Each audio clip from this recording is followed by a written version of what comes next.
আসসালামু আলাইকুম, ওয়েলকাম করছি রিয়াসাদ আজিম। ভিন্ন ধর্ম মতাদর্শের যারা শুনছেন সবার প্রতি আন্তরিক কৃতজ্ঞতা। এই মুহূর্তের বাংলাদেশটা অন্যরকম বাংলাদেশ। এই মুহূর্তের বাংলাদেশ অনেক সুন্দর বাংলাদেশ। এই মুহূর্তের বাংলাদেশে কোনো ধরনের সহিংসতা ঘটবে আবার নতুন করে, কিছুক্ষণের মধ্যে মৃত্যুর সংখ্যাটা বেড়ে যাবে।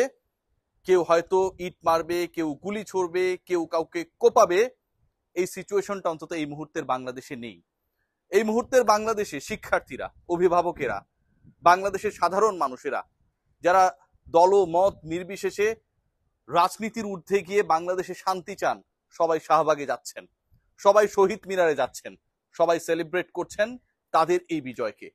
বাংলাদেশ সেনাবাহিনী বাংলাদেশের দায়িত্ব নিয়েছে এমন একটা ক্রান্তি লগ্নে, যখন প্রায় প্রতিদিনই সংঘাতপূর্ণ অবস্থা, প্রায় প্রতিদিনই শখানিক মানুষকে মৃত্যুর মিছিলে সামিল হতেই হবে, প্রায় প্রতিদিনই জ্বালাও পোড়াও হবে, অবরোধ থাকবে, মানুষ তার নিত্য প্রয়োজনীয় কাজগুলো করতে পারবে না, পুলিশ ব্যারাকে পুলিশদেরকে অ্যাটাক করা হবে।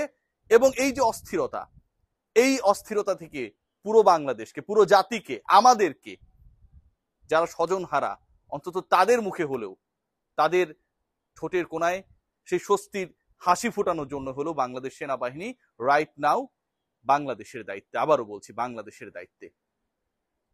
ছাত্রদের যে এক দফা দাবি ছিল, ছাত্রদের যেই এক দফা দাবিকে কেন্দ্র করে এই আলোচনাটা একটা পর্যায়ে থেমে গিয়েছিল, কারণ ওই এক দফা আসলে কেউ মানতে চান না যারা আসলে এক দফা মানার জায়গাটায় ছিলেন।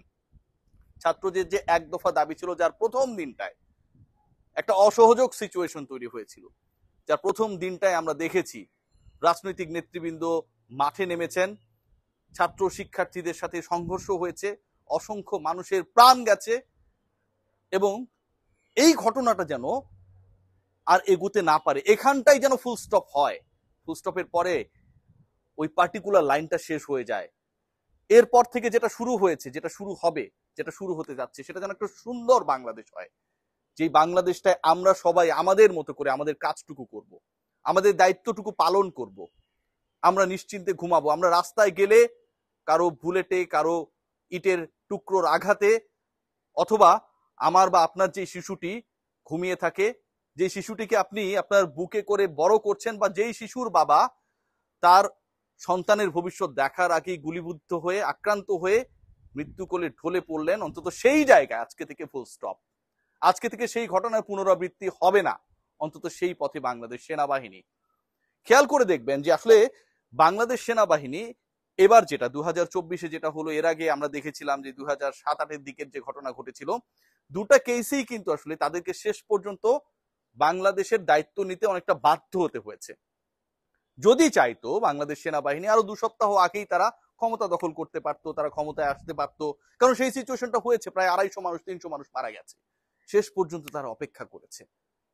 শেষ পর্যন্ত যখন এই সংঘাত, এই রক্তপাত, এই অগ্নিসংযোগ, এই বিশৃঙ্খলা বন্ধ হয়নি, ঠিক তখন সেনাবাহিনী সেই দায়িত্বটা গ্রহণ করেছে। একবার খেয়াল করে দেখবেন, আজকে দুপুর 2টার পর টেলিভিশনে আমরা যখন দেখছিলাম, সবাই দেখার চেষ্টা করছিলাম যে সেনা সদস্যরা তারা যখন রাস্তার ব্যারিকেডটা খুলে দিলেন, তারা যখন সেখান থেকে সরে দাঁড়ালেন, তারা যখন ছাত্র জনতাকে তাদের মতো করে চলাফেরার সেই অনুমতিটা, যেহেতু হচ্ছে কারফিউ চলছে, মানে একটা রেস্ট্রিকশন, সেটা থেকে সরে আসলে, মানে কারফিউ তো আর নাই, মানুষের সেই উল্লাস আপনারা দেখেছেন।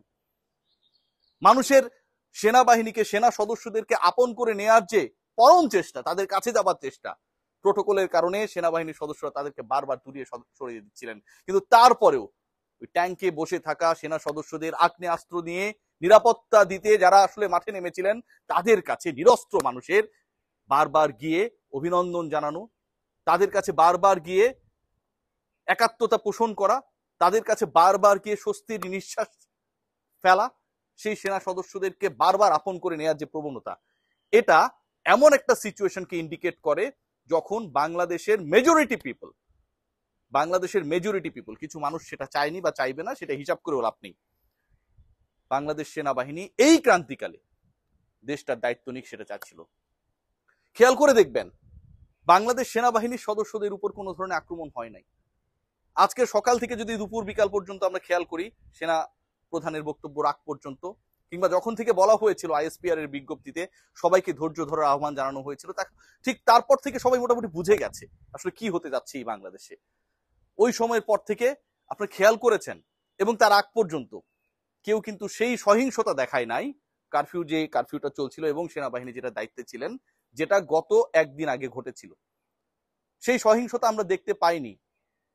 আমরা লাঠি হাতে তরুণ ছাত্রদের যখন উৎসব করতে দেখি, শাহবাগে যেতে দেখি, শহীদ মিনারে যেতে দেখি, যে শিক্ষার্থীরা ডিসিপ্লিন ওয়েতে, হয়তো রাস্তায় অনেক জমায়েত, অনেক ভিড়, কিন্তু ডিসিপ্লিন ওয়েতে তারা সেই উৎসবটায় সামিল হবার জন্য যখন আমার শাহবাগ কিংবা শহীদ মিনারে যাওয়ার চেষ্টা করে, তার পাশ দিয়ে যখন সেনাবাহিনীর টহল যানগুলো, সেনাবাহিনীর সদস্যরা এক জায়গা থেকে আরেক জায়গায় অবস্থান নেয়, ঠিক তখন তাদের মধ্যে কোনো ভয় কাজ করে না। ইভেন সেনাবাহিনী গতকালও যখন কিছু শিক্ষার্থী আক্রান্ত হয়েছিলেন, আহত হয়েছিলেন, সেই সময়টাতেও তারা গিয়ে নিজেরা ডিফেন্স হয়েছিলেন, ঢাল হয়েছিলেন ছাত্র জনতা শিক্ষার্থীকে রক্ষা করার জন্য। এই যে একটা আস্থার জায়গা, এবং এই যে গেল 2 সপ্তাহ ধরেই প্রকারান্তরে সবাই বলার চেষ্টা করেছে, দেশে দেশের বাইরে, মাঠে ঘরে বসে, যে সেনাবাহিনীকে এই ক্রান্তি লগ্নে দায়িত্ব নেওয়া উচিত। প্রত্যেকটা দিন শখানেক মানুষ মারা যাবে, প্রত্যেকটা দিন শখানেক মানুষ যদি মারা যায়, সহস্র মানুষ আহত হবে। গতকালকে ঢাকা মেডিকেল কলেজ হাসপাতালের ইমার্জেন্সির সামনে যখন একটার পর একটা অ্যাম্বুলেন্স আসছিল, যখন স্বজনহারা মানুষের আর্তনাদ আমরা শুনছিলাম, যখন কোনো মানুষের পুরো লাইফ শেষ হয়ে গেছে বিকলাঙ্গ হবার কারণে, এটা তো আমার সোনার বাংলা না, এটা তো এক্সপেক্টেড ছিল না। যেই মতের হোক, যে দলের হোক, এই যে রক্তপাত, এই যে হানাহানি, এই যে খুনোখুনি, এই যে মানুষকে, পিতাকে সন্তান হারা করা, সন্তানকে পিতা হারা করা, স্ত্রীকে স্বামী হারা করা, আমরা এমনও দেখেছি যে প্রেগনেন্ট, তার উপর আক্রমণ হয়েছে। এই আক্রমণগুলো বাংলাদেশের, আমাদের দর্শনের সাথে, শান্তির সাথে যায় না। এটা বন্ধ হওয়া খুব দরকার ছিল। আমি আমার আগের কন্টেন্টও বলেছিলাম যে আজকের দিনটা খুব সিগনিফিকেন্ট হতে যাচ্ছে। একদিকে কারফিউ, একদিকে মার্চ টু ঢাকা। কি হবে আমরা জানি না, সংঘাত কি আরো বেড়ে যাবে একদিন আগের চেয়ে। আমি আজকের সকাল 7টার সময় যে কন্টেন্টটা আপলোড হয়েছিলাম বলেছিলাম, এবং শেষে গিয়ে এটা বলেছিলাম যে অলৌকিক ভাবে যেন এমন কিছু একটা হয়, অলৌকিক ভাবে যেন এমন কিছু একটা হয়, যেই দিনটা অন্যরকম হবে, যেই দিনটা আমরা হয়তো ভয় পাচ্ছি অনেক সংঘাতের, আমরা হয়তো ভয় পাচ্ছি অনেক মৃত্যুর মিছিলের, আমরা হয়তো ভয় পাচ্ছি অনেক মানুষ মৃতের সারিতে তার নাম লিখাবে, কিন্তু এটা যেন অলৌকিক ভাবে মিরাকলি চেঞ্জ হয়ে যায়। এমন কিছু একটা যেন হয় যেখানটা এই রক্তপাত বন্ধ হবে, এই সহিংসতা বন্ধ হবে, জ্বালাও পোড়াও বন্ধ হবে, প্রত্যেকটা মানুষ তার ঘরে ফিরবে আনন্দ নিয়ে। সেটাই হয়েছে। ধন্যবাদ বাংলাদেশ সেনাবাহিনীকে শান্তি ফেরানোর জন্য, কোনো মায়ের বুক যেন আর খালি না হয় সেটা নিশ্চিত করবার জন্য, কোনো বোনের আত্মনাতে যেন কোনো একটা হসপিটাল, কোনো একটা কবরস্থান, কোনো একটা ঘরের 4 দেয়াল কেঁপে না ওঠে, সেটার জন্য। সবাই ভালো থাকবেন। নিশ্চয়ই আরো আলোচনা হবে ভবিষ্যৎ বাংলাদেশ নিয়ে।